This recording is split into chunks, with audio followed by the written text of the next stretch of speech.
Hang on. Okay, cool. Sorry. All right, guys. Sorry, getting everything fired up, getting everything sent out, all that kind of stuff.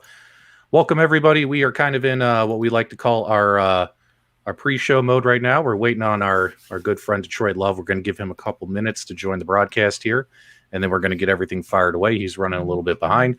If you've watched our show before, you know the show cannot begin, nor can the show end, without Carl here to do his legendary intros and outros. So we're going to give him another minute. Hey, joining us, of course, is Jeff Falke. How are you, Jeff? Doing well, thank you, Patrick. And we got Michael B down there. How you doing, Michael? How you doing? Nostalgia as well? Doing all right. You hanging in there, Michael? Yeah, doing awesome. I'm very excited about tonight. Very excited, right? Yeah. Yeah, we should hopefully have some good news for a lot of folks about a lot of different things. We're going to get the show started proper here. I know everyone's time is valuable and precious. Hopefully we can get through everything in an hour. So, whatchamacallit? Let's go ahead and let's get the countdown started. That way people can finish watching those commercials as well as join the broadcast. That way nobody misses all the good stuff we got planned for you. We'll be back in 90 seconds, and hopefully we'll have Detroit Love. If not, Michael B is going to do his best Detroit Love impersonation. So drop the phone. That'd be tough. Just don't drop the phone or don't drop the camera. Okay, guys, we'll be back in 90 seconds. Hopefully Detroit Love will make it. 1 second, guys. What time is it? Game time! Woo!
What up, YouTube? It's your boy, Detroit Love, P-Dubs, Nostalgia, and Michael B, the Game Genie, the Super Game Room dudes, with another live video. Let's get it started.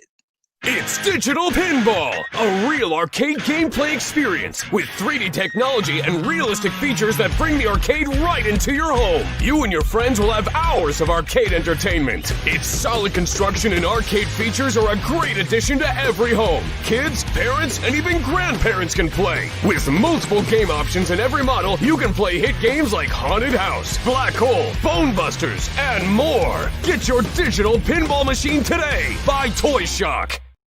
All right. Hey, everybody. Welcome to the Fun House. Welcome to another episode of Super Game Room Dudes. Episode 6 already, guys. Can you believe we've already hit episode number 6? 6 weeks already. Joining me, as always, is my co-host, Carl Detroit Love. How you doing, Carl? What up, Patrick? How are you doing today, brother? We are being once again invaded by our Canadian brothers of the North. We got Michael B and Nostalgia. How you two gentlemen doing? I'm doing pretty good. Had a nice calm day today, so feeling nice and relaxed. Wonderful. And then, of course, we have a special guest star, everybody. Jeff Falke, CEO of Toy Shock. Jeff, welcome to the broadcast. We greatly appreciate you being here. Thank you. Glad to be here, Patrick. It's really an honor. Yeah, go ahead. Sorry. No, just saying hi to everybody. Yes. Any special shout-outs or thank yous for the community for their patience, waiting for any announcements from you, Jeff? I know you've been kind of quiet lately. It's like you and I talked this last week. I mean, the community's been wonderful. I mean, to go through that experience and actually have that immediate feedback on the product, both positive and negative, has been a real experience. I mean, it's been a positive experience from our side, because we listened to what everyone had to say, hopefully made the changes that everyone was looking for and that needed to be made on this next production run, and appreciate the feedback. So we've really appreciated the support that everyone's provided on that. Yep. And Jeff, we got a lot of people watching live already. We're getting closer to over 100 folks watching almost. And what's really cool is a lot of folks are tuning in because they're super excited for some updates. And guys, we have some updates for you. We're going to be talking about updates to the current generation as well as production. We're going to be talking about the replacement board for PCBs for the existing generation. We're going to go over the details on how that's going to happen, as well as we have some new products to show you. So we're going to have a long, fun journey tonight. How we're going to get it all done in an hour, I don't know. Maybe it's because P-Dubs talks too much, as always. But we're going to do our best. But as you guys know, I always love, whenever we do these podcasts, I love to tell a story. I love to take us on a journey of discovery, right? So, Jeff, a lot of folks don't know you the way I know you. You and I have been talking for months, and this is the first time the community has seen you, or some folks have interacted with you on the Facebook fan page and things like that. And so I just kind of wanted you to kind of walk us through Toy Shock, right? Let's start at the beginning, right? You're a distributor of RC cars and like princess dolls. Tell us how you guys pivoted into the whole digital pinball video game realm. How long you guys had that in development? Like, just tell us the story, man. What made you get into it, and how did this all start? And wait, but before you do, we got a super chat from Shane and the Shaney Tugs. $5 super chat saying Jeff and Linda are super nice people. I absolutely agree. Okay. Oh, thank you. Jeff, take us on a journey, my friend. How did this whole thing begin? It's actually quite interesting. I was working for a company, New Bright, in Hong Kong, and I was living in Hong Kong at the time, and had been over there for 7 years. But it was time to get back to Dallas because of these little things called grandchildren. And I was working with some super great people over there, but the guy that I was working for directly did not want me to leave Hong Kong. And I told him, I said, Mr. Lee, this isn't going to work. I need to get back and see those grandchildren and be there when they're growing up. And he didn't want that to happen. So in the end, it was working out that it wasn't going to work for me to stay. And in that process, about a month before that, I had a sales rep who we were using in Spain that had written me and said that, Jeff, I want to get out of the sales rep business and focus on my company. And I said, okay, yeah, that's fine, because I knew he had the company. And I said, when you get back to Hong Kong, call me and we'll go to dinner. So he did, and we went to dinner, and I said, Carlos, tell me what you're doing with the company and what that is. And he said, well, he said, come on over and we'll go to dinner and I'll tell you. So I walked in, and when I walked in to his office, is a relatively small office, but the first thing that he had up there was the Taio name up on the wall. And I asked him, I said, what's with that? And he said, well, I'll tell you the story. So we went to dinner, and he was telling me that he had just acquired the Taio brand, and we started talking through what he wanted to do with the company. And so at that time, he was mainly into dolls. He had a Disney license that he had from the beginning, right. and he wanted to get into radio control. But so I talked to him about how he was going to do that. He wanted to get into the U.S. market. He told me what he wanted to do. I told him, Carlos, I don't think that's going to happen with that, because I do have a lot of experience in this market, to the mass market and to the mass market retailers. And I said, what are you going to do in Europe? And so he was going through that aspect of it. And I said, I'm really not trying to throw cold water on this, Carlos, but I don't see how that's going to work. Anyway, one thing led to another. And he said, Jeff, he says, I know I need a lot of help with this thing. He said, it's just, I just don't know the avenues to go into it from a sales standpoint. And I said, well, Carlos, let me throw something out to you. And so I just made a proposal to him. I said, if if I wanted to come into this thing and maybe participate with you in this, would you be willing to give up equity in this company? And he said yes. And I said, no, don't answer so quick. I said, I'm talking about the majority of it probably, and you need to think about that. And he said, no. He says, honestly, he says, I'd rather have 10% of something that's really working than 100% of something that doesn't. And I said, if that's the case, I said, let's have dinner again tomorrow night. I'll put together some initial thoughts on this. And, long story short, we started that conversation. I think that was about in January or February and of 15.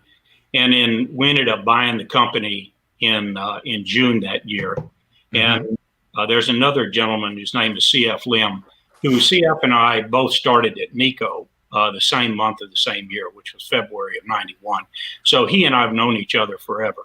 And I wouldn't have gone into this if he hadn't come into it as well, because CF is the reason I can sleep at night. He handles all of our production products and coordination and everything. I think he literally speaks like 10 different languages, but he absolutely knows the Chinese culture, Chinese languages, Japanese culture, Japanese languages extremely well, which is, you've got to have someone who understands the culture there to make this work. So long story short, we ended up closing on the company in June. And of course, that year, everything's pretty much set. But we did a lot of product development for launching in 16 as our first full year, which we did. And that year, so we've got Disney out there, we've got dolls, and we're just launching with the Thai ORC. But we developed that process, and it was always planned all along that the primary development would be in radio control, because that's really my background with it. It's CF's background. And that needed to be the largest focus for us as far as the growth potential into the markets that we knew. We also expected to be able to grow with Disney. We thought that was a good license to have as a foundation. But with the electronic side of it, we knew that starting with the radio control products, that'd be really where we needed to do our focus. So that's what we did. And so you go through in 16 and 17. But what another little cute story on this is when we before we closed on the company, Carlos told me, he says, Jeff, he says, let me tell you something. He said, most companies have a problem in coming up with ideas for new products. He says, I promise you that'll never be the problem with Toy Shock. He said, the problem you're going to have with me is that I'm going to give you 200 ideas, and you're going to be the one who's going to have to bring it down to those 3, 4, or 5 that we really need to focus on. And and I tell you, this guy, he's so correct. Carlos is a guy who, if you're sitting down at a table with him, you cannot have a 10-minute conversation with him without him turning his laptop around to show you something that he's been thinking about and to get your idea on it. But and so true to form, what the three of us get together several times a year and go through product reviews, current products, where we want to go in the future. And this idea actually surfaced with him in it's either late 17 or very early 18. And at the time it came up to do pinball, I really kind of poo-pooed it at the first. And because we had some other developments that we were doing with radio control, and from a cash flow standpoint and where you're putting your assets, we needed to make sure that we had that base going.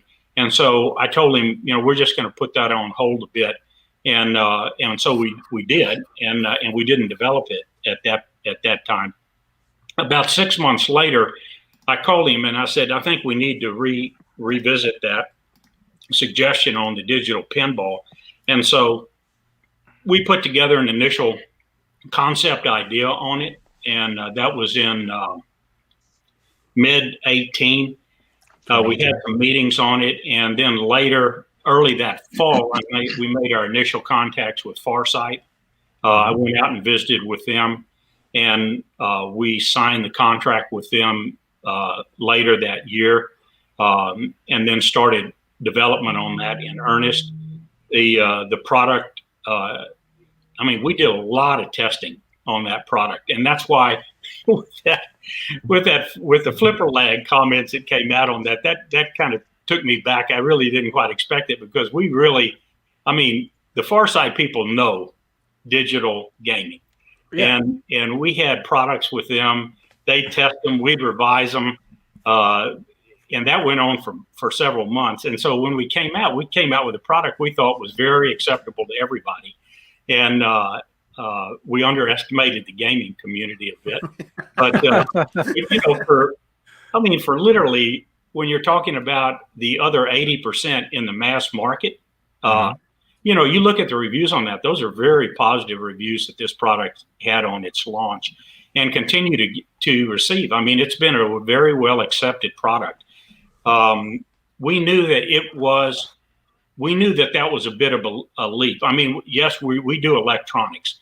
And so from a manufacturing standpoint, this wasn't such a leap from a manufacturing standpoint. It was a leap from a market standpoint because we didn't deal with those buyers, with the retailers. I mean, in the electronic category, we'd pretty much been in the radio control, which is electronic, but it's a different buyer group.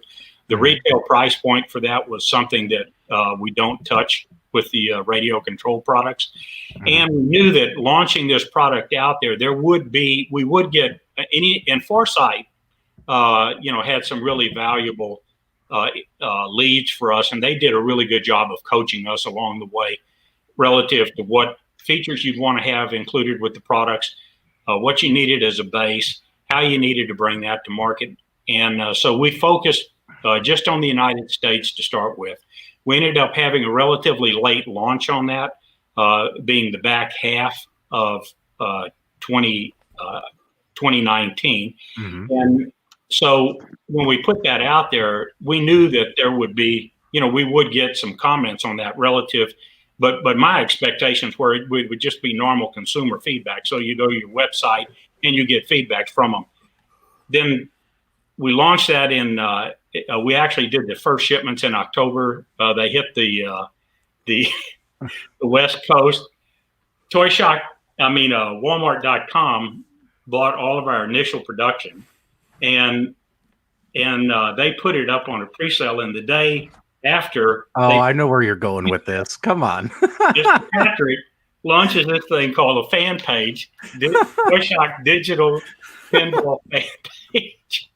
And I'm telling you, it has been a ride since then. I mean, that's been a hoot to follow. That was the feedback. I mean, and Patrick knows, you know, I've never had any type of product that has had that type of exposure to the net and the social media aspects, and to get that type of immediate feedback on the product, both good and bad. I mean, you do need to have some seasoned skin on you with that, or you get things that you know, could frustrate you rather quickly. But I mean, for me, that was really an awesome experience to go through, to see that, because the feedback was fantastic. I mean, even the negative feedback, the gaming community is so specific on what it was that they didn't like about it. It wasn't hard to decide where you needed to focus on how you're going to improve this going forward. They pretty much told you what you needed to focus on, and all you needed to do was pay attention, which I've tried to do in my life. You know, you learn from listening. So anyway, that's really how it started.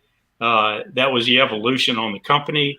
That was the leap from RC over to electronics. But the electronic category was something, when we acquired the company, that was always a targeted category for us. I mean, we knew we had to get, I mean, really, for when you're talking about entertainment for kids and having a long-term perspective on it, you have got to be in the electronic space, or you've got a very questionable future.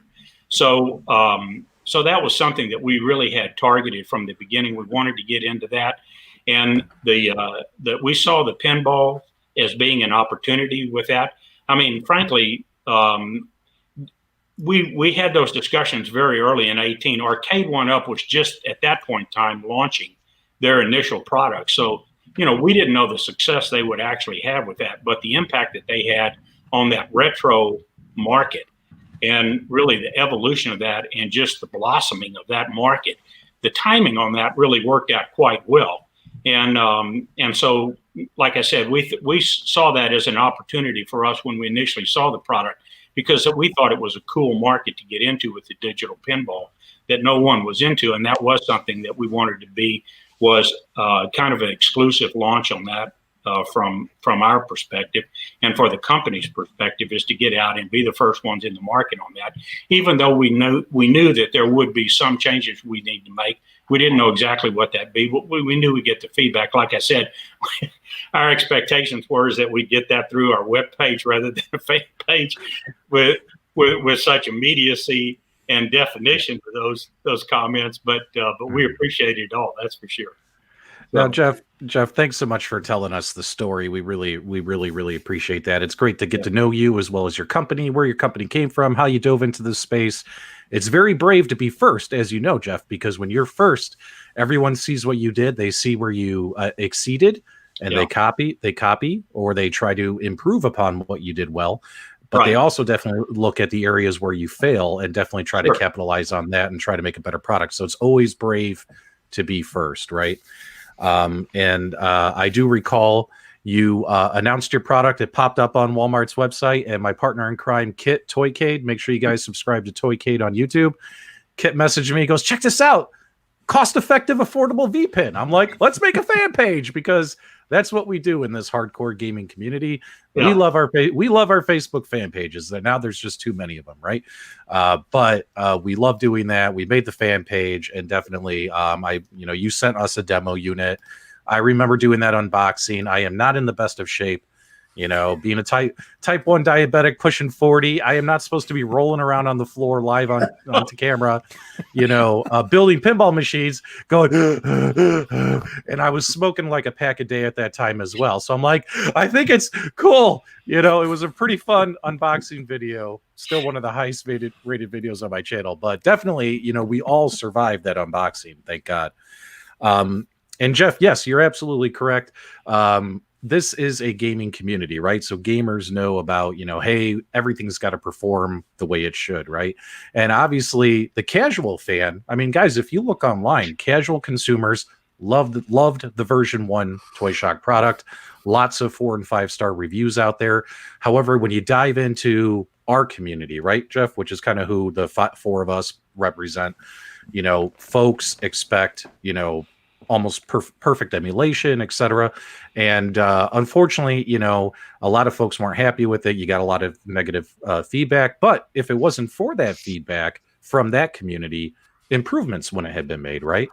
And can you kind of walk people through just real quick, because we definitely want to get to the good stuff. We have well over 100 people watching, and they're on the edge of their seat. Can you walk us through the improvement piece? Like when you guys heard the negative feedback and what you did to improve those PCB boards, and we'll kind of go from there. But let's do that real quick. And then my co-host, if you have any questions for Jeff before we get to the whole presentation time, get those questions ready for Jeff. Go ahead. Yeah, I will tell you, even though the feedback on parts of it were negative, the overall experience, truly, when you look at the reviews that we had on that initially, even though, the flipper lag aspect got jumped on very early, the overall experience with the product was very positive. Everybody not everybody, almost everyone that said that they had, that the flipper lag was either not acceptable to them or, really was unsatisfactory. Still, the gaming experience of that digital aspect and bringing that to market was very, people were happy with that. And so that's when we knew, when you get that type of feedback, that's when you feel good about what you have, because then fixing the things like the flipper lag, the bezel design and graphics and those are all very fixable aspects to the product. What you want to see is that people really enjoyed the play value of the product, that they liked the digital pinball play experience, and that aspect almost universally was positive. And so that's really what we, when we looked at that was really the input that we wanted from the user base. Really was, how did they like the play experience? And overall, that play experience was positive from the digital pinball perspective. Certain features of that were the ones that, that we got the negative feedback about, particularly in the gaming community, relative to the flipper lag, the screen recycling speed and things of that nature, the height adjustment, all of those very, very fixable. And so that's effectively what we've done. So to answer your question directly, we now have released, we're now in production on the second version of this model. We have dramatically improved the flipper lag. We have a new bezel design on that, which is the silver and black design. We have adjustable leg option braces, so you can put risers on that and adjust the height on the machine if you need to. We'll have different graphics coming out on that from the new productions. So all of the high score retentions that was fixed early on in this revision. So all of those there were 4 or 5 key areas. All of those have been addressed and either fully resolved or a major improvement on. And so that's what's actually coming out now. We actually started shipping those initial upgraded versions this week. Oh, nice. We started shipping the first shipment of those actually went to Sweden. We shipped them to the Philippines, Australia, and then the next ones will be coming to the U.S. Nice. So the second wave of version 1 has already started shipping with all the improvements, correct? Yes. All right. So before we move into some more fun stuff, Carl, Michael, Steven, I've been hogging the mic. By all means, you have some questions, thoughts, feedback, comment for Jeff here? Well, Michael, I'm sorry, Jeff. I bought on early. I think my unboxing came like days after P-Dubs. I tell you, Detroit, I would interrupt you. I tell you, I really liked your unboxing process. And what I really remember with you was that mock-up sample you did. I tell you, that was tremendous. I took that clip back to Hong Kong with me and showed the guys. I said, this is unbelievable, because you spent some time on that, and I mean early morning hours getting that done. Yeah, that was a lot of fun, because when you see something online, it's like you don't know if it's this size or what size it is, right? So I had to sort of reverse engineering whatever information I had to understand, will this be the right size for me? Especially with the kid videos, like that thing is going to be smaller than what I think. And so that really helped me make a decision. And a lot of people, I got a lot of feedback that people really appreciate that video because you just don't know when you see something online. Yeah, absolutely. But I never experienced any of the lag issues with my model. I love the thing. The thing is a lot of fun. You see, I have, mine's modded back there, but I still have the Haunted House on there and still enjoy playing that. I think this thing is built like a tank, man. I don't know if you saw my Spider-Man one where I'm on top of the actual cabinet. I'm 195 pounds or whatever. I was on top of that thing, and that thing held me, and that's with the PC and the monitors and all the extra stuff on it. That thing is rock solid. I have no complaints. As far as the bezel, when I initially got it, I thought the bezel was a little too wide. With the silver, it just stood out so much. But now it's black, whatever side it's on. Now it's black, and it sort of disappears. And now I really like it. I really love to be able to put my hands on that area. The 24-inch screen I thought was too small, because as men, we always want our screens bigger, right? The bigger they are, the better. But in all honesty, 24-inch works perfectly. If it was the 30-inch, like my buddy Bobby Vu put in a 32-inch, I believe it is, then you lose that bezel area. But the 24, in all honesty, actually is a great size for the size of this machine. And so I am delighted and happy that you brought this to market.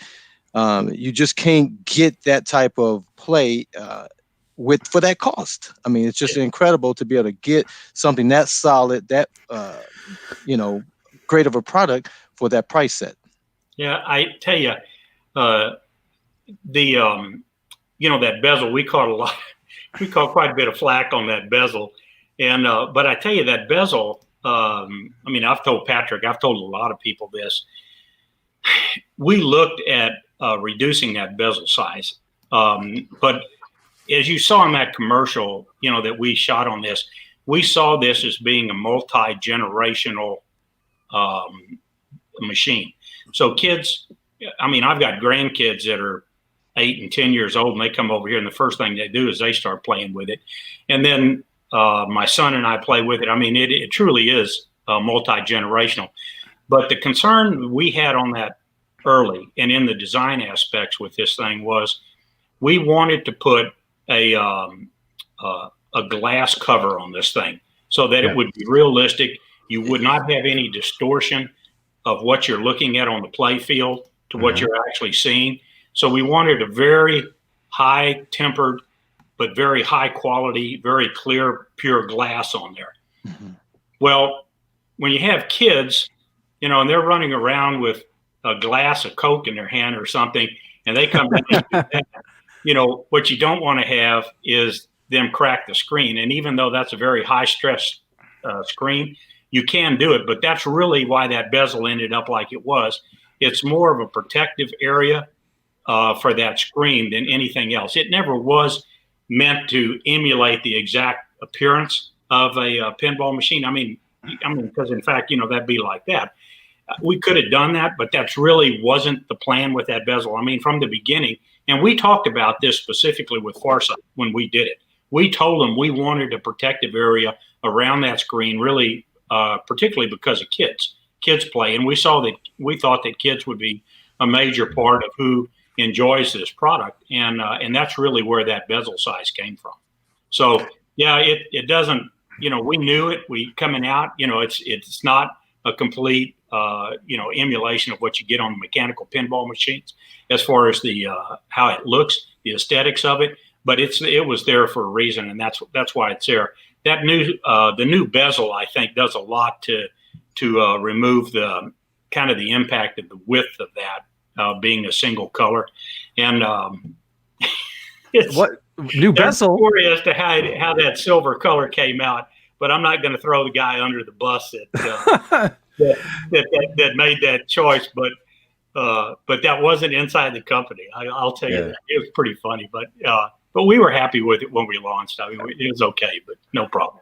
Speaking of the new bezel, Jeff, this package showed up earlier. Yeah, you might as well go ahead and break that out now. So this is going to be the new bezel, you know, and we got this painted 2 colors now, and obviously with the mixture of the black and the silver, it's going to obviously minimize the size of the bezel, right? So, so what you're telling us, Jeff, is on all the version 1 that just started shipping last week, these are the new bezels that folks are going to see, correct? Yeah, version 1.2. That's coming out with that bezel.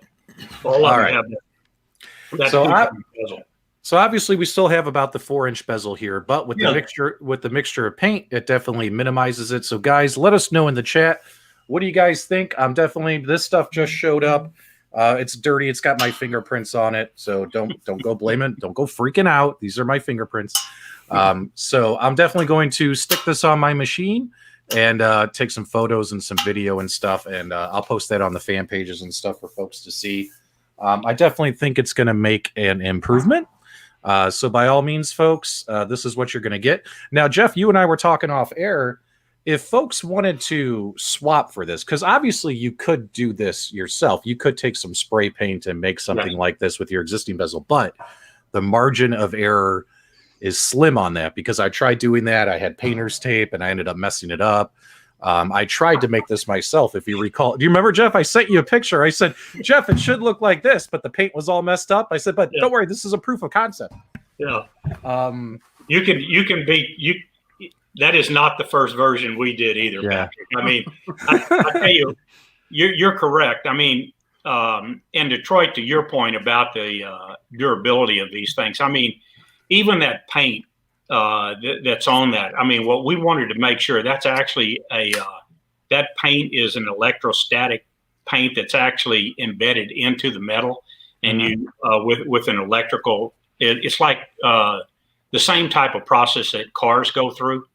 When they get their paint on, so you're not gonna, it'll be years and years before you see any wear on that, and so we did want to launch a very high quality product very high quality from a durability standpoint. And that's why when you're talking about that thing, it's built like a tank. I mean, that thing's not going anywhere. And frankly, that was one of the reasons we didn't put risers on that to begin with, because we did not want to interfere with the stability that you have on that product right now. Yeah. And I'm 6'3", and so I would play that game for an hour and it wouldn't bother me. I was comfortable doing it. Farside felt it was a comfortable height to do it with. I mean, the other product people inside the company all thought it was, and so that's really why we didn't launch it with any height adjustments to it. We do have height adjustments capabilities coming out on that, but it's not. That's why we didn't launch it, because that thing, I mean, it's a very, very solid unit, and that once you get it in your house, it'll stay there for years and provide enjoyment, play enjoyment for years and years. And Jeff, I think the bezel two-tone thing works great too, because mine has a vinyl top on the whole top, and already that right corner, I'm right-handed. That's where I put the most of my pressure. I already have some wear on my vinyl in that spot where my hand's touching. So it's great that you've gone with that choice. That's going to allow that paint. And that paint, Detroit, that's a laser painted. Right. So that makes a huge difference. We went through, because exactly what you're saying, we went through the whole process of, can you paint over it? And the answer to that's no, because when you paint over it, it's like what you're saying, Detroit. If you paint over it, you'll get that wear. You just won't. You can't. You don't get that durability unless where it actually kind of melds with the metal. But when you do it with the metal and it melds in there, then it'll last. And that's really everything that we did about that product. We really wanted it to be durable and at a very high level of quality. Yeah, I can speak to it. I originally spray painted mine two tones, just like this. And after many coats, I finally got the line straight. I got it looking good. But after taking it and putting it on the machine and playing with it, spray paint started rubbing off. You know what I mean? So what I'm excited about this, Jeff, is this is not going to rub off. No. So that's pretty cool. Now, for the community, though, can they, let's just say, because if they want to paint it or if they want to put a graphic sticker on it, that's one way to do it, right? But can they get them through you guys, Jeff? Can they order a new bezel if they want? And is that something the community would like? Put it in the chat. Yes, that we'll make that bezel available to where we just ship that out separately. The bezel aspect of it, we haven't exactly gotten worked out. We were going to offer that to the community, and what we'll end up doing with that, Patrick, is we'll have a where you could go on the website and just let us know that that's what you'd like, and we'll give all the information out. But that's probably at least a week away on that part of it, because we don't have logistics worked out as to how we can get that resolved relatively efficiently. Yeah, that really hasn't been resolved yet, but we should have that nailed down in the next week or so. But we will make that available. That's wonderful. The only other thing on that bezel, I know you're aware of it, and anybody in the community would be, but the other thing, it's not not just take the old bezel off, put the other one on. The other aspect of that is that screen is attached to that bezel. The braces are up underneath there, so there is a little bit more complication. I mean, for people that aren't comfortable with taking that screen out and then reaffixing up in those braces, it's just something to consider before you launch into it, because it's not just as simple as taking the screws off, put this bezel on, and boom, away you go. Now you have to transfer that screen, and getting it out and getting it put in. You have to be comfortable doing that. So.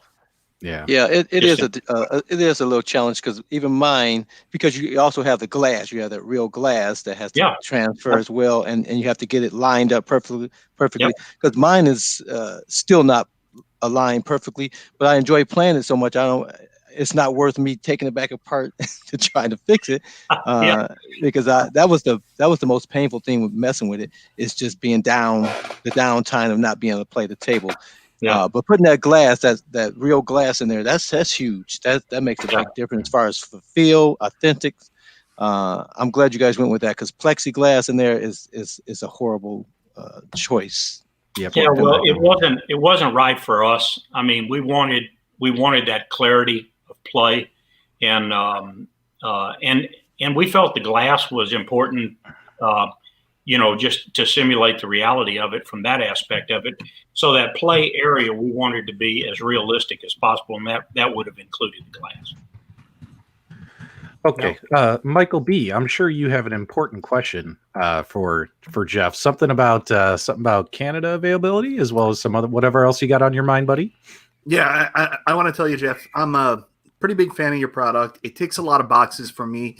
I love the fact that these are, recreating old arcade games, recreating the art, getting to bring that arcade home. These aren't games that are, just made for this cabinet. But I got a big problem. I can't buy this.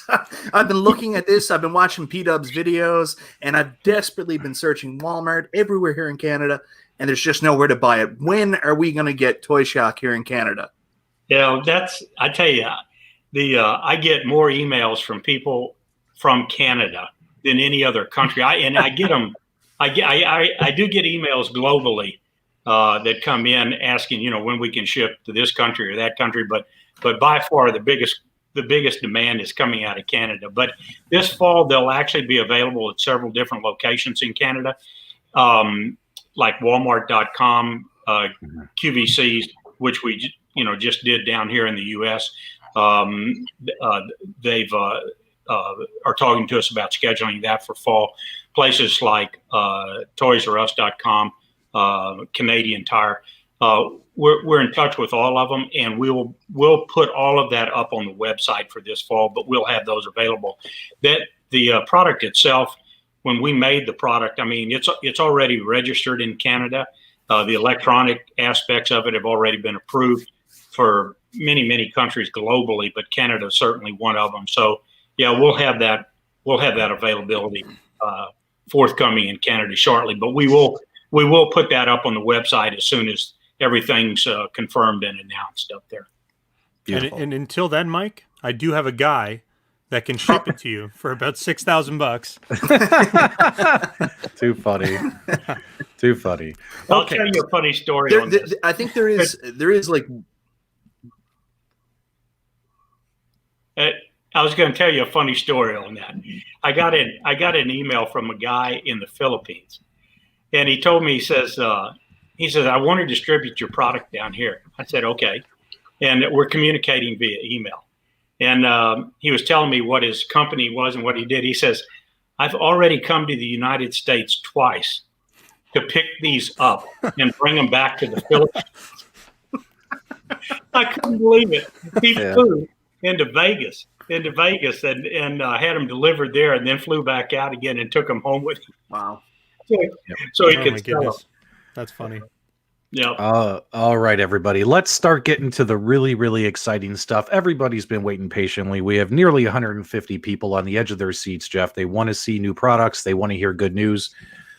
So just quick recaps, guys. And Jeff, my apologies. I have to be honest with the viewers. Your website has not been updated, or keeping the community updated with, and with what's going on and stuff like that. But we're happy to hear that Jeff has said next week, guys, start checking out the Toy Shock website.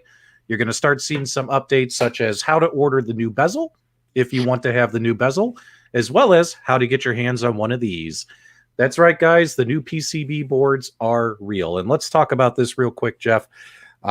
Jeff, you were so kind to send me one. Thanks so much. I'm going to install this in my machine tomorrow and start capturing some before and after video showing the improvements in gameplay. So for everybody who has tuned in, and I'm sure there are a lot of them, there's a lot of folks who'd like to get their hands on these, Jeff.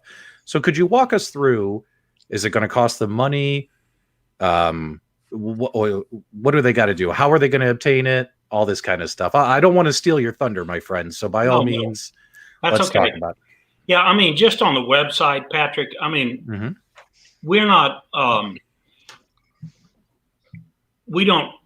to typically announce something until we know exactly what's going to be involved with it, what the features of it will be, and when it's going to be available. So for us to do something on the website, we're not going just say hey, this is what we're going to do it, and not really have the specifics nailed down. So we tend to go to that website. That tends to be a post informational aspect. When we've got it available, we'll put it up there and make it available to everybody. That board we're going to make available to every user that has bought the initial version of this 1.1. And what we'll do is we'll give them that board. And the only thing we're asking is that they pay the transportation to get it. It won't be much because you see the size of it. That's going to come. That comes in. What it's going to come in is, if you've seen those little electronic packages like FedEx has, they're small, about 1.5 inches deep, maybe 4 inches long. So the freight won't be much. It'll be small, but we'll make those available to everybody at no charge for the boards, because it does have the improvement to the flipper lag. It's got the new software for the high score retention. Nice. The screen speed has been improved dramatically. So all of that's in there, and we'll make it available to everybody free of charge, and except for the transportation. But what we'll do is we'll put a link up on the site. You can go to it, give us your name, street address, phone number for the delivery company, and we'll get the information out to you, or we'll ship them out COD. But we'll get that out to you as quickly as possible. We will make that available to everybody that wants one. And Jeff, I have a quick question. Yeah. Sorry, P-Dub.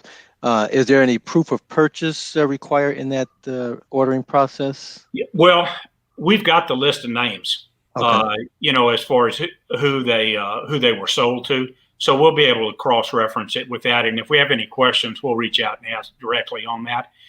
And just on that, the only issue with that, they're quite simple to replace. Those, you just unscrew the 3 screws on both sides. You take the back box off, unscrew the screws on both sides, and just lift that screen up gently, because those wires don't have a lot of slack in them underneath. But just gently move it to where you can move that screen down. And then literally all you need to do is unplug the plugs that go into that and just plug them into that. And you don't even have to take the other one out, frankly. You can just lay it in there and put the screen back if you want to. But they're really quite simple to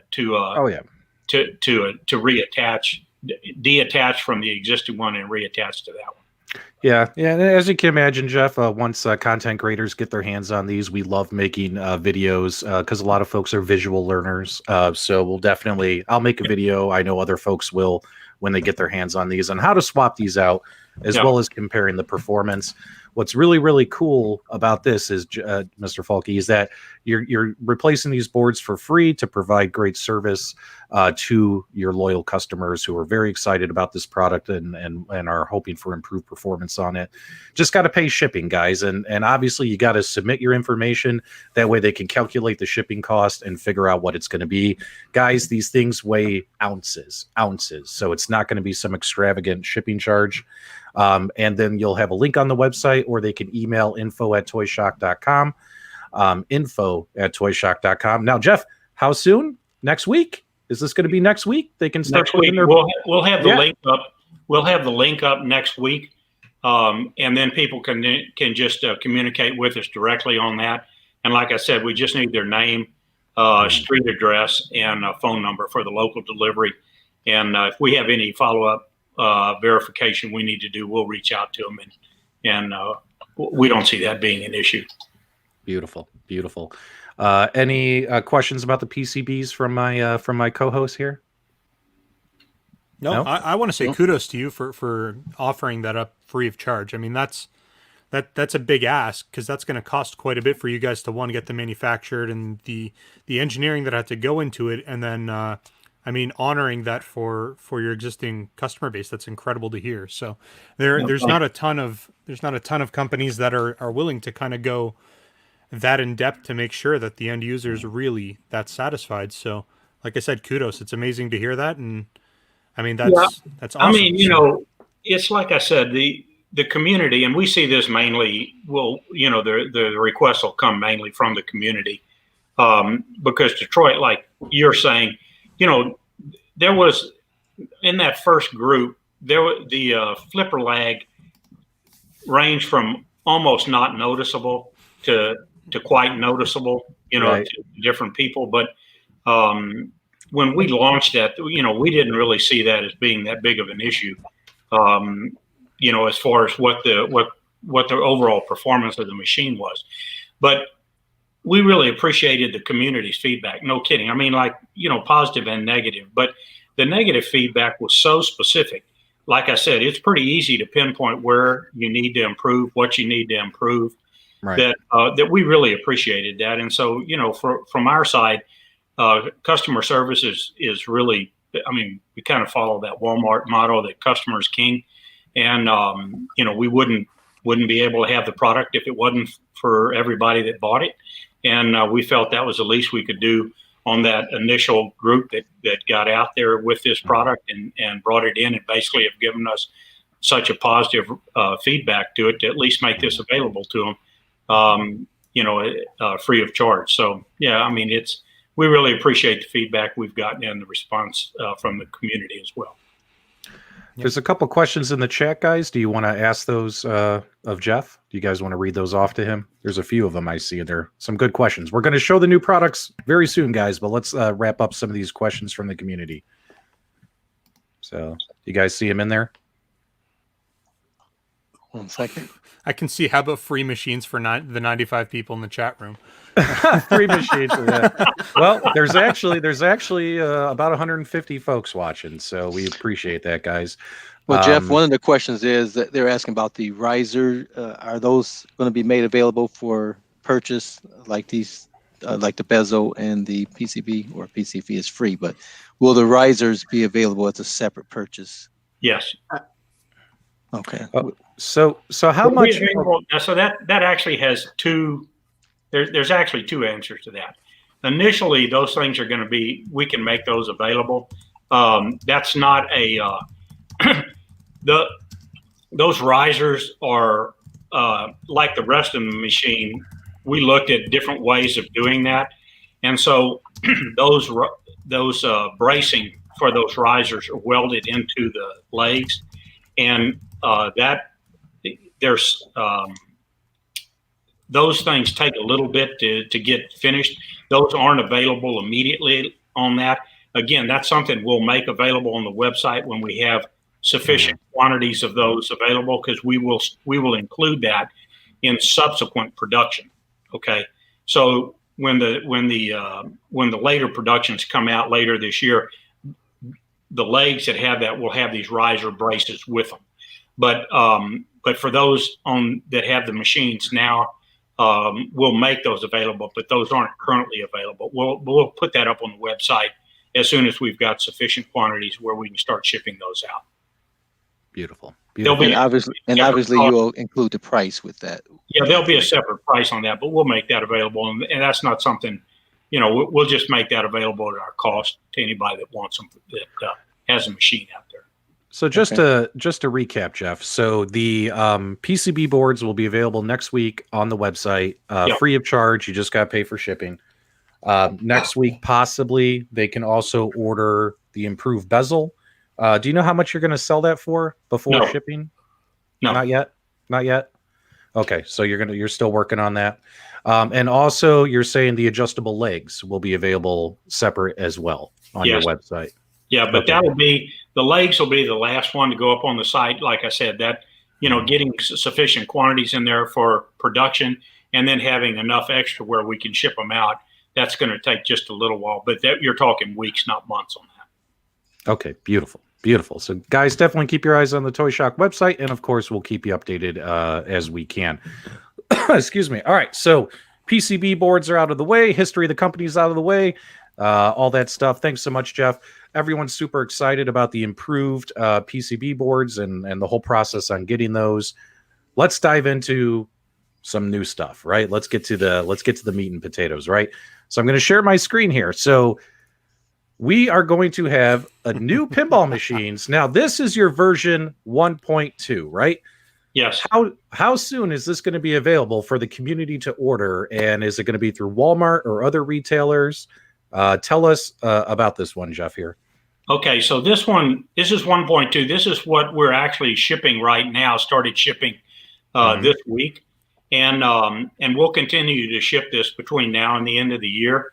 This one will obviously be at Walmart.com, but it'll be at other retailers this year as well. We'll put those retailers up on the website as soon as distribution to them begins.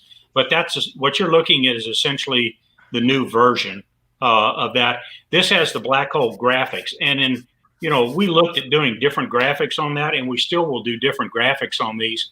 But we think Haunted House will remain out there, and this will probably be the second graphic because just the coloration difference in it, and we just think that this provides enough differentiation between what the Haunted House has out there and this one. This is obviously has a blue base as opposed to the green. And so we wanted to put something else out there that consumers would have the option to pick something that had different graphics if they have different colorations in their houses or whatever, to give them an option to choose from. And this will probably be the other one. We're looking at things like Class of 1812 and some of the other ones, but Black Hole is probably the one we're going to go with for the second one. And this will have the larger plunger handle on it that gives you a little more control on the ball launch. Yeah, that's awesome. That's awesome. Guys, what do you think about the black hole design on version 1.2? It's going to have adjustable legs. It's going to have a bigger, better plunger. It's going to have the mixture bezel. Obviously, it's going to have the better boards, better gameplay, high score saving issues fixed. This is still going to retail for $399. Yes, Jeff, is that correct? Yes. So it's still going to be $399. My co-host, what do you guys think of the black hole design? And also let us know in the chat, guys, what you think of it. Let's go, Mike. We got a hand up there. What do you a couple hands up there.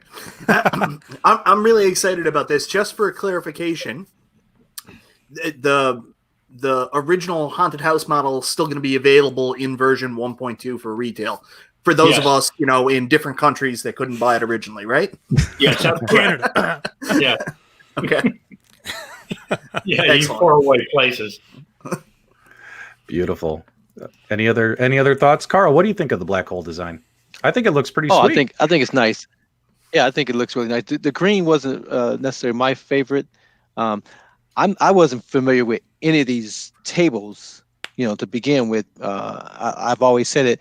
Pinball was one of those passions that I love to play, but I just wasn't willing to give them my quarters, growing up because I had other options, right?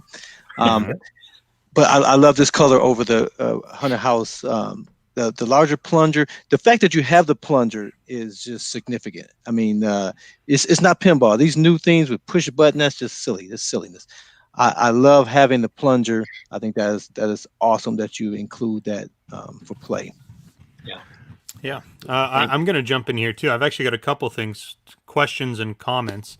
I absolutely love the graphics on the black hole.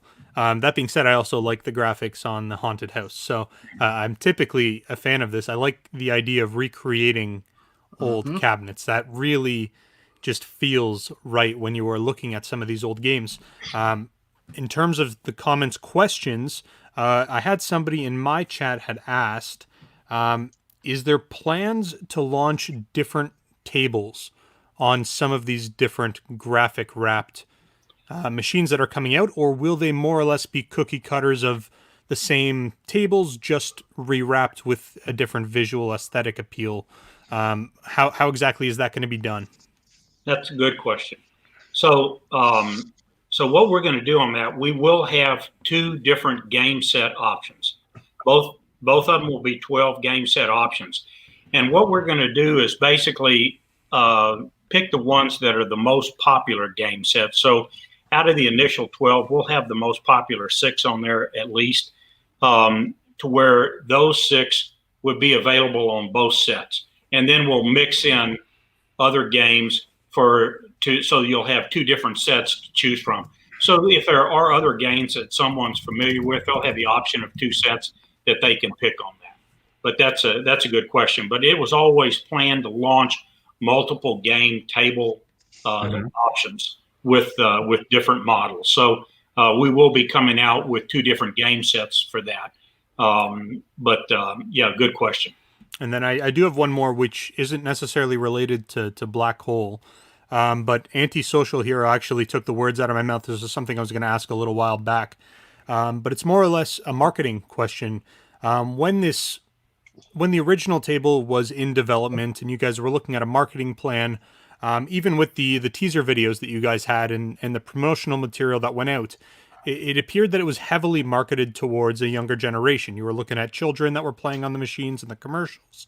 And how is the I guess the market reaction to it? And I would imagine that what you've seen is it's mostly adult users that are purchasing it, and children are a much smaller demographic of what you guys originally thought the market would be. And how exactly does that change or pivot kind of your approach moving forward with future table development and kind of where you guys are going to position yourselves within the market? Oh, that's a good question too. And you're right. We did initially, we knew this would be played by kids. We knew it was multi-generational. But what we tried to do with that commercial was show that it was a multi-generational machine, because even a machine like this, a kid's not going to buy this machine. You know, the adult's going to buy it. He may buy it for the child. He may buy it for himself. But that's why we had different age groups in there. And we may have put too much of the child in that initial commercial aspect of it, because this is, I mean, when you get the demographics back relative to who bought this, you're correct. This is much more, well, we knew going into it, it'd probably be more male-centered, which it is when you're marketing it. But the population range on this basically is in that 25 to 30 to mid 50 range. I mean, it's quite a broad range on it, but that's really the core group in there. And this actually has a very broad range on it, but the core group is kind of that group, that 25 to mid 50s, 25 to 55 range is really where that range is. And it's very male centered in that. And that's who's buying it. And which is a little bit different, you know, from what the company has in some of its other products, where a child can pick out the product that they want, even though the parent's buying it. This one, we found that the adults are the ones actually buying it and letting the kids play it. So yeah, you're correct. I mean, we have adjusted our marketing really more to gear towards that. But that was kind of a bit of a learning curve for us as well. So we haven't really, since that initial launch, we really haven't focused on that child aspect as much as we have more the, you know, that the little bit older male market. Okay.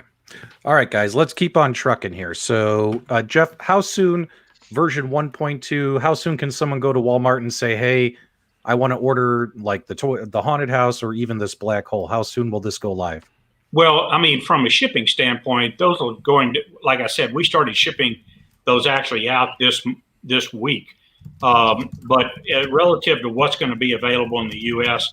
and realistically what's going to be available in other countries, you're looking at a fourth quarter pickup on this. So anywhere from mid-October forward is kind of the time frame on this. All right, cool. As far as being able to get it out of a retail store. All right. And Jeff, are you going to do a pre-order for these or just make them available? No, they'll, I mean, like Walmart.com's already told us that they'll do pre-orders on these. Okay. Okay, good. Now, Jeff, you did send me a couple other renderings. We have Bone Busters as well as Class of 1812. Now, these are the same ones I showed off with you guys back at CES. You guys Correct. Go back to January on my channel. Check out the video I did in CES. Now, are these additional options going to be made available as well? They will be, but again, from a production standpoint, this gets back to that quality aspect. Those graphics that are on there and the way we do the graphics on these now, that's actually pressed into the wood now. Those aren't just peel and stick graphics on those things. So from a production standpoint, you have different MOQs, minimum order quantities, that you're dealing with when you have that type of production process. So it takes longer. you have to, in order to set up the equipment to run those, the minimum order quantities are higher. So that's why we're probably just going to launch with 2 models for this year, but we'll expand that out as the distribution on these starts to increase. We'll also expand the graphics options. So what do you guys in the chat think about the Bone Busters design, as well as, let me go back and show you Class of 1812, which, by the way, this is probably my favorite one. I know when I was at CES, I absolutely loved the artwork and everything on this machine. This one's probably one of my favorites. Jeff, which one's your favorite out of the 4? Which one's your favorite? Well, Haunted House, and on the graphics, Haunted House, and but my favorite game on there is 1812, Class of 1812. I love playing that game. Yeah, the graphics, I think Haunted House. The reason we're not pushing Class of 1812 on that, even though that is one of the more popular games, is with the Haunted House aspect, you get a bit of that graveyard graphic thing I kind of call graveyard graphics.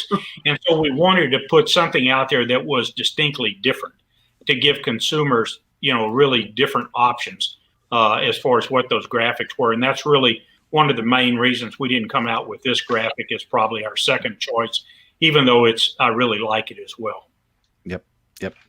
Very cool. What do you guys think? Carl, Michael B, Nostalgia, what do you guys think of Class of 1812 and Bone Busters? What do you guys think of this stuff? I love them. I love these. I love the graphics on these. This is what I envision in terms of themed tables. You've done it right, in my opinion. I think this is exactly how they should be done. Well, thanks. I mean, it was a big focus of ours to emulate, the original. I mean, the original music, the original graphics, the original play field, the original playability of those things. I mean, that was really important to us. And like I said, kudos out to Farsight. They were very, very helpful, to us in being able to make that happen. Yeah, I really got to mirror what Nostalgia's saying here now. Myself and him have gone back and forth, and we talk about what we want when it comes to virtual pinball. And you guys, from the aesthetic standpoint, have just knocked it out of the park. I'm very excited about this. Looking forward to being able to order my first Toy Shock pinball table very soon. Thank you. And for me, the 1812 is definitely my favorite of the selection that you made available. So that's definitely great. You mentioned earlier about the 2 sets of games. Are you at liberty to share what some of those future games would be? Oh, I actually have received that from Farsight. I don't have it with me right now. We'll put that up. We'll put that up on the website, but I'll send it out to you guys. Yeah, we'll get it first before you put it on the website. Yeah, I'll send it to you. Yeah. look at Carl. That's no problem. I'll send it. Look at Carl fishing for an exclusive. Yeah, send it to us first, then put it on your website. It's your company, but send it to us first. Jeez, Carl. Oh man. Okay, guys, go ahead, Michael B. Go ahead. Yeah, I've got a question about that, and I apologize that this is out of sort, and not trying to throw you off your train here on this one, but you mentioned that you're going to keep 6 tables and then add 6 new ones. I think you might be underestimating people's desire to buy multiples of these tables, so I think there's more of an opportunity for you guys to offer something a little bit different, and you'd be surprised, us here in this community, we're kind of crazy, so you think maybe we'll only buy 1 table because of the way it looks. You're going to find out that people are going to have 4 or 5 tables. Like if you offer different looks with mostly different games, you're going to see people buy multiples. So don't count yourself out on that and try to keep it 1 set. You'd be surprised how many of these people will buy for 1 household. That would be that'd be a lovely issue to have to deal with. And if we get the if we get the distribution and the quantities, you can bet we'll put out more table options rather than fewer. Yeah, Kev Gretz said it best right here. People have bought 5 versions of Pac-Man in the last year from one of your competitors. So don't get me started, guys. But Yeah, Jeff, don't worry about recycling. Just make sure each table adds value, adds something new for everyone, and I'm sure that'll work. Now, let's kind of walk through things. Now, obviously, COVID's been a hot mess, right? COVID's been a hot mess for all these companies, for China, for production, for development, and all these companies are running behind where they thought they would be. Jeff himself has told me, and he'll tell you, they're running a couple months behind where they thought they would be at this time of year with products being released, products announcements, all that kind of stuff. So when it comes to your Toy Shock version 2.0, we do have some new products to show you guys today. But when it comes to the Toy Shock 2.0, the one where you guys were talking about it at CES, showed some rendering, that might not be something we see until 2021. Is that correct, Jeff? Since the version 1.2 isn't even coming out until October. Is that correct? Yes, that's correct.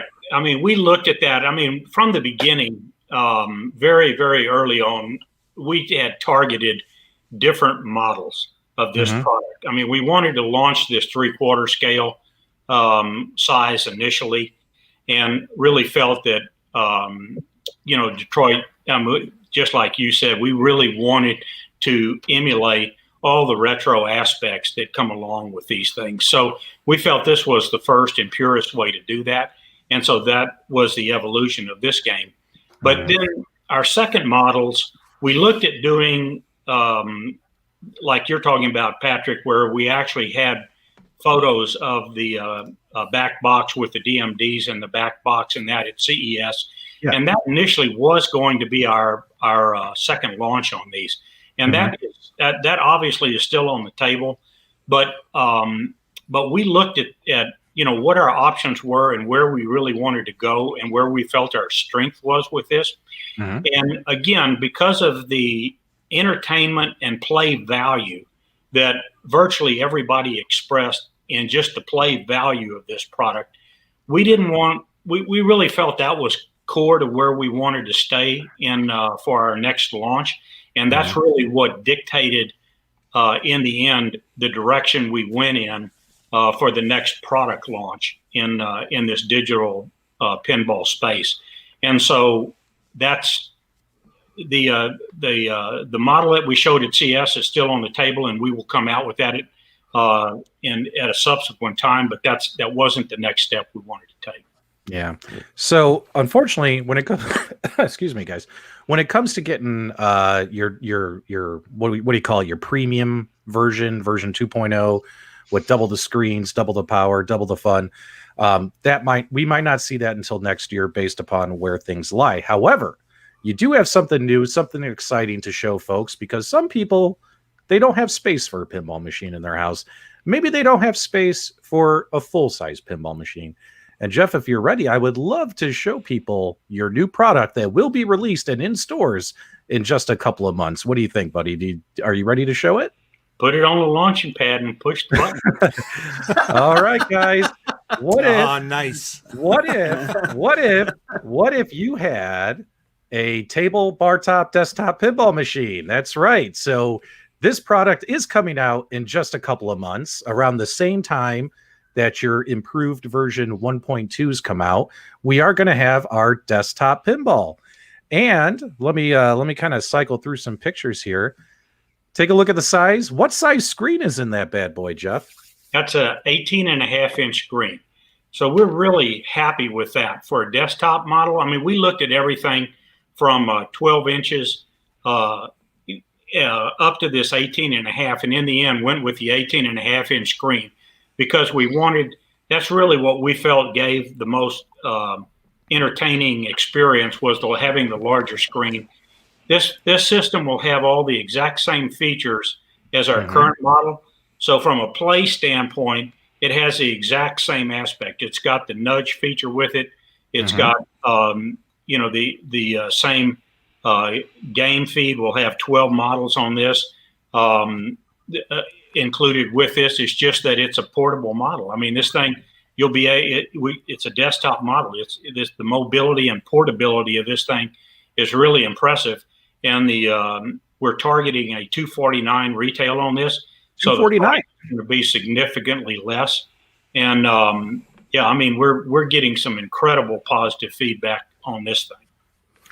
Yeah, so I got some specs. We'll put them on the screen here, and I got some other pictures of all the different kinds of graphic artwork you could possibly purchase this in as well, guys.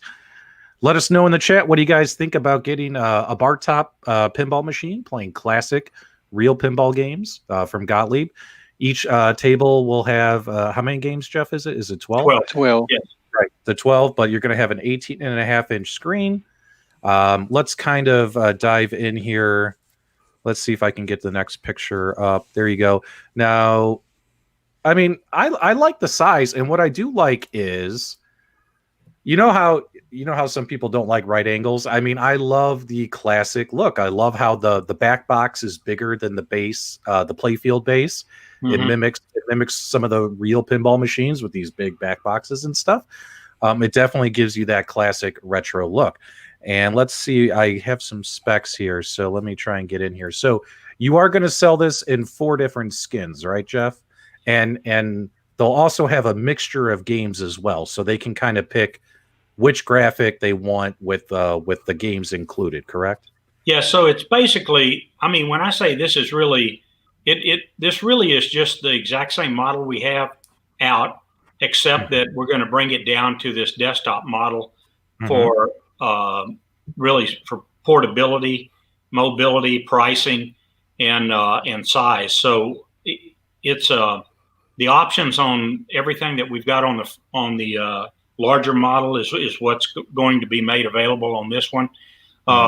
We will launch this initially with at least 2 different graphics on it on the launch, and we may go as high as 4 on that. Again, that really hasn't been determined yet, but this again is a 4th quarter availability, and we actually hope to have this distributed out to different countries for this 4th quarter as well, including Canada.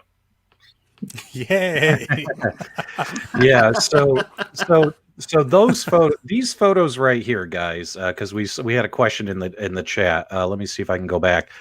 These are renders. So this pinball machine right here, that's a render. Those aren't real buttons right here. This is a render placed on here. This isn't the real device, right? So just to, so because someone asked, why is the screen so flat and this looks more angled, right? Jeff, is it going to look more like this with the angled screen? It is. I mean, that's beautiful. Exactly what it'll be. Beautiful. So guys, this will kind of give you an idea. It's going to be about 15 inches wide and about 21.5 inches long, and it will have a nice angled screen to it, which that excites me with the oversized back box. And I think that's pretty cool. I mean, in my opinion, I would love to have one of these in my house. Yeah, I mean, what an age we live in where we can get into really good virtual pinball for $249. I mean, that's nuts. Right. And pretty much the same 4 graphics that you have on version 1.2, you will have available on these desktop or bar top pinball machines. Yes. Black Hole, Class of 1812, Haunted House, and then Bone Busters. And each one will have a different set of games. So obviously order the one that makes the most sense for you, right? Or order them all if you're crazy, like I probably would. So hey, P-Dubs, you put in the comments 15 inches wide, 22 long. Do you know how that compares to the standard model? What are we looking at in terms of a size difference? Jeff, do you know off the top of your head? Well, no, not just off the top of my head. I think I've got something here that does tell me. Well, here you go, guys. It's smaller. There you go. It's smaller than the normal full size one. So I'm pretty excited about this. It looks like a lot of folks in the chat, Jeff, are excited as well about this particular bar top option. So yeah, I'll tell you, everybody that has seen this thing, I mean, from the developers to anybody who's touched this thing up to now has really, I mean, it's just immediately received positive feedback on it. I mean, we see this as being very, very broadly distributed and has a much broader user base simply because of the price point and size. Because when you look particularly in international markets, when you consider Asia and even Europe, when you're talking about space availability in homes, I mean, it's at a lot more premium in a lot of other different countries outside the U.S. than it is inside North America. and that was where this was one of them that we initially had planned to launch, but we just thought that with the reception that the first one had, with the playability of that one, that it just made sense to go ahead and bring this one out now, and because it is effectively just bringing down the exact same features and functions from that one into this one. So from a production standpoint, it's quite simple. And we can start shipping this thing. I mean, we're planning on initial shipments on this one going out in September as well. Oh, wow. Nice. September, wow, guys. Soon. September. But now, remember, that's shipment. So then you're talking about October availability. Jeff, will you? Okay, 2 questions. Will we be able to pre-order this like from Walmart? And also, based upon the size of the desktop, this is something you're probably going to be able to get inside their store, right? Or is this? Yes. It's not going to be online only. We might actually those discussions right now. I mean, the biggest issue on the current model relative to store placement was this box size. I mean, every mass market retailer today is keenly aware of their turnover per linear foot. And when you've got a box the size of the one that the current model comes in, it's a real challenge for them to bring that in and turn the units that they need to turn to make it economically viable. This is a different story. This one, the box size is dramatically different. The retail price is significantly lower. So you just have a much broader market that this can be placed into. And so when you talk to retailers about store placement, they're much more receptive to discussions about bringing this into stores than having a 4 foot by 2 foot box. Right. Right. So, yeah, and the retail is key too. I mean, when you talk about the size, because if you think about a Walmart, they have buggies. They don't typically have flatbeds, so that size of the original one is significant, where they can throw this into a buggy with 2 kids in it and wouldn't be an issue.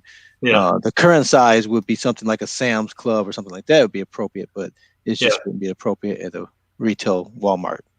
Yeah. Hey, Jeff, you know what I like about your desktop here? It doesn't have that 4-inch bezel. It looks to be only about 1 inch or 2 wide. So, Right. we're Okay.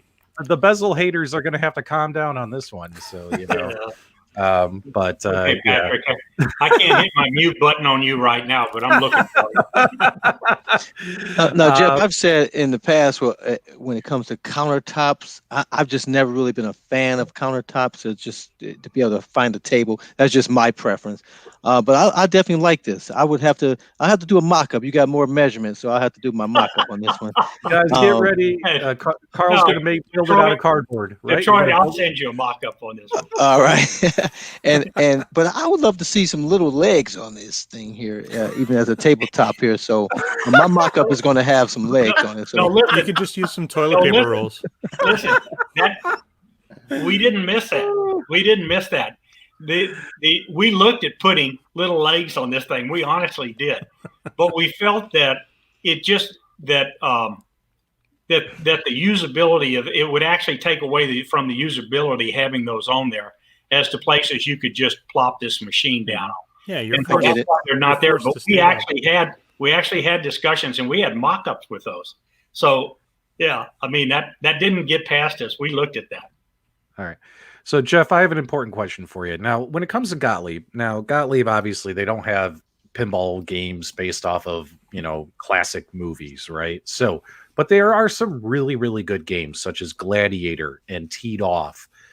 Are we going to see those? Now, this says 12 games included, but this is a render, so the pictures are fuzzy. And we also know that your desktops are going to have different game sets. Now, is Gladiator and Teed Off, which are 2 of the best Gottlieb titles available, are they going to be included in your bar tops as well? Yeah, but I mean that answer is yes, Patrick. Beautiful. But I love those games. But those are also going to be available on the other game sets on the big model. Nice. Yeah, take advantage of that game set. Okay. Yeah. So we'll get the actual games lists and everything very, very soon. Yes. And these will be shipping in September, October. Same with the version 1.2. Yes. Well, actually, no. Version 1.2 is shipping now, right? 1.2, we've started shipping that right now, yes. And in other countries, the version 1.2 for the U.S. will start shipping next month. And this one will start shipping in October. Okay.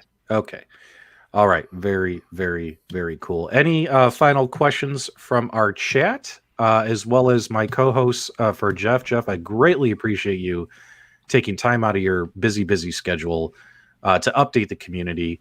I really hope we get to see and hear from you guys a lot more. If I had to give you just my suggestion is let's make sure we're getting updates out to the community as quickly as possible on your website, Twitter, Instagram, all that kind of stuff. Because man, we'll take any piece of information in this community, right, guys? We'll take a little piece of information and we'll run to the hills screaming with it. So right. And so Jeff, my job is to clarify P-Dubs. All the information goes to us first, and then onto the website, and then we'll make sure we get it out. And then one question that comes up often with the plunger is, you got the red round ball, and a lot of people say, why not metal, something akin to the retro plunger? Any plans to do anything different with the plunger, or are you going to stick with? Well, to be fair, that really hasn't been much of an issue on our side, but it is something. I mean, we can take a look at changing that plunger design. That's not a major issue, but we'll take a look at that. Yeah. Okay. Yep. Detroit Love, you're killing it tonight. That's what your friends say. Go ahead, Michael B. Well, with your announced integration into Canada, I just want to personally offer myself and Ristalgia up as being your official Canadian spokespeople. If there's anything we can do to help, just let us know. You could go with like a Canadian hero, maybe like a Ryan Reynolds or a Wayne Gretzky, but I think me and Ristalgia would do a better job. You man, Mike. That could happen. I was telling Stephen earlier. I'd actually lived in Michigan for a few years, and I got to where I really loved that Canadian accent. So, hey. That was a bold request there, Michael B. Bold. Sometimes you got to go bold. Now, Jeff, there's an important question here, right? And I think we owe it to the audience to get this asked. So let me find it right here, and I'd like to give my thoughts here, as well as I'd love to hear from you. So Kev Gretz says, what differentiates Toy Shock from the rest of the competition? He's actually asked it multiple times tonight. He says the bar top is one great answer, so he's very impressed with the bar top. Nobody else has a bar top yet, so we're excited about that. But here's my thoughts, Jeff, and maybe you can add to this. When I look at Toy Shock, as well as the landscape of pinball machines to come, right? Toy Shock, you're getting real classic pinball games. These are real tables, officially licensed, as well as developed by one of the best pinball companies in the world, Farsight Studios, in partnership with you, as well as these things are built solid. Like, Jeff, no one ever complained about the stability of your machine. No one ever complained that this thing fell over, or that, and also the amount of people that complained about it arriving damaged was minimal compared to what we see from other competitors as well. Packaging, handling, customer service on replacing damaged parts. As well as just this thing is built like a tank, and I'm sure the bar top is going to be built like a tank as well. And then when I look at the price, right, you don't have all the bells and whistles as everybody else, right? You don't have force feedback, you don't have haptic feedback, you don't have accelerometers, you don't have Wi-Fi, but that just drives up the price, right? That just makes it bigger. It sounds to what I like is, in the landscape of pinball, if you're looking for a solid product with some fun games to play, especially for your kids, this definitely seems like are you happy being like, I'm going to be the cost-effective guy? Like everyone else is going to be $500-$600 or more. You're coming in at $400 as well as $250 for a bar top. Does that kind of sum it up like as differentiators between the companies? Yeah. Hopefully that all makes sense. Yeah, actually, you did quite a good job with it. But I mean, to answer your question, we were very focused on price. I mean, I've been in the consumer industry for a number of years, and price relative to play value is really key. I don't care what you say, what the product is, what the retail price point is. You have got to provide a good experience for consumers at a price for your product that they think is fair. And that really I mean, on this product, when we looked at what we wanted to put as far as features on the machine, we wanted to recreate the original retro aspects of these pinball tables. So yes, we wanted to emulate existing mechanical pinball tables and put those out in digital format, which is exactly Foresight's forte. And that's what we did with this machine. And we tried to emulate the features that came with those. We looked at adding some of these other features. So with the nudge feature in there, the electronic nudge feature, that was an inexpensive way of being able to put that aspect of play into this table. And we everything that we did with that was we had that $400 retail price point out as our original target. That was the price point we wanted to launch this with. We knew from the costing that we were doing with the second model that we were looking at originally that had the DMD in the second box, that was going to be a $500 retail price point. And when you're talking about those kind of retail price points, you've got that retail price point in the US.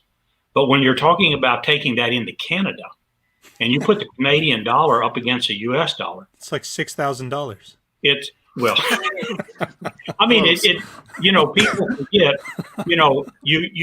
when you look at international markets on that, and pricing becomes even more acute, because when you look at Europe, okay, the euro is stronger than the dollar. So the retail price point should come down.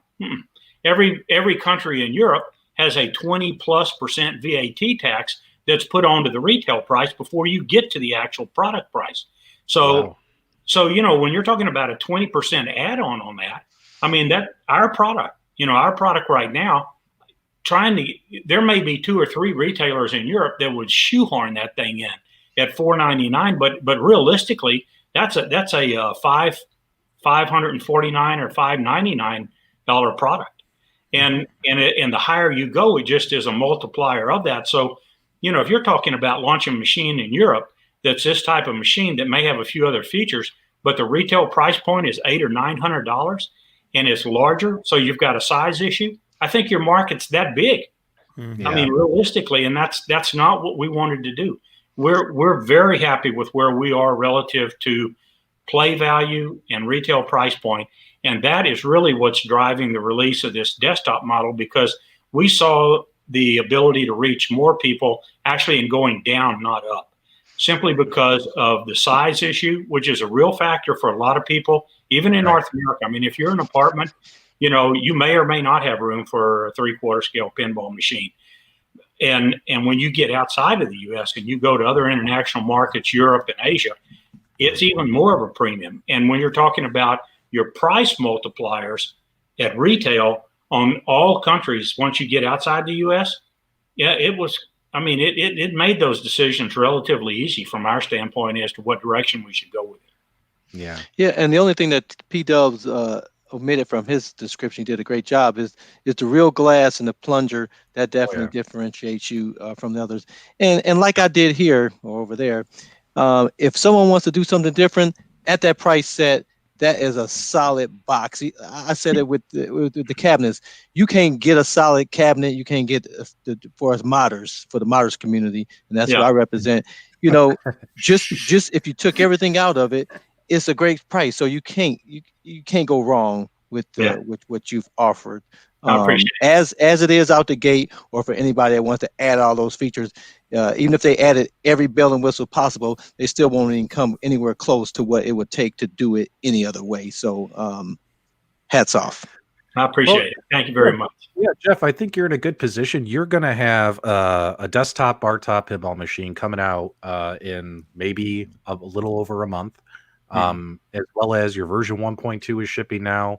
The ability to purchase 1.2 with different games, different skins coming out as well. And this is all coming out, and you're in a good spot because competitors who are also making these pinball machines, those aren't even going to be out yet by the time you start moving these products as well. And it sounds like you're going to have what I like to call a solid built machine that obviously, it does not have all the bells and whistles, but it definitely is worth its value, and it's not overpriced or anything like that. Yeah, no, the play value, I mean, like I said, for us, the play value was really what drove it. And, in relation to retail price point targets, but we really wanted that play value out there for everybody that was going to put their money up for it. So that's just true for any of the items we produce. And it's a huge statement for a company to say, you know what, the PCB boards, they didn't work so good on the first batch, but guess what? If you want to get these replaced, we'll replace these for you free of charge. That's pretty awesome as well. But minus that, guys, I think we pretty much covered everything. It's been an hour and a half. I thought it would be an hour, but once again, we made the show go longer. Hopefully everybody enjoyed the show. Hopefully you folks are excited. Make sure you give the show a thumbs up. Make sure you subscribe to all the hosts. Make sure you guys keep your eyes peeled on the Toy Shock website page. Everything's going to start. We're going to start seeing updates next week on how you can order replacement bezels, get your replacement PCB boards, all that kind of stuff. And then also do us a favor, make sure you subscribe to all the hosts as well. Everyone say in the chat, please do us a favor, say thanks to Jeff for joining us and taking time out of his busy schedule. And Jeff, any final thoughts or farewells to your fans in the community before we kick it over to Detroit Love to send us on our way home? Just to reiterate the appreciation we have to everyone. I mean, Patrick, yourself included, I mean, everyone's been really supportive of this product launch. Certainly, like you said, there was some risk when you put out an initial version like this because it's going to get kicked around. We knew that when we launched it, but the feedback really has been genuinely positive in its helpful sense, and we've really appreciated it and appreciate the support everyone's given to it. So thank you very much. Thank you for having me on tonight. I really enjoyed it and appreciate the opportunity to visit with everyone on it. Yeah, hopefully we'll see you a lot more. And Carl, you want to send us on our way home? Hey guys, thanks for watching. I hope you guys enjoy what we offer for you guys. Stay tuned for our next show. We're going to be a little bit early next week. P-Dub, what time is that for our next show? Steven, why don't you make the big announcement? You're all excited. I'm very excited about this. So next show is going to be on August 22nd, so 2 weeks from today. We're going to be going on early. It's going to be at 3 p.m. Eastern Standard Time. And the guest that we were able to get on is Guru Larry, or Larry Bundy Jr., if you guys are familiar with that. So I'm pretty excited. I've been chatting with this guy for quite a while, and I think it'll be a great show. So definitely put that in your calendars and make sure to check it out. Awesome. So guys, thanks for tuning in with us. Mark your calendars for the next show on the 22nd at 3 p.m. EST. And until next time, guys, we'll see you on the web.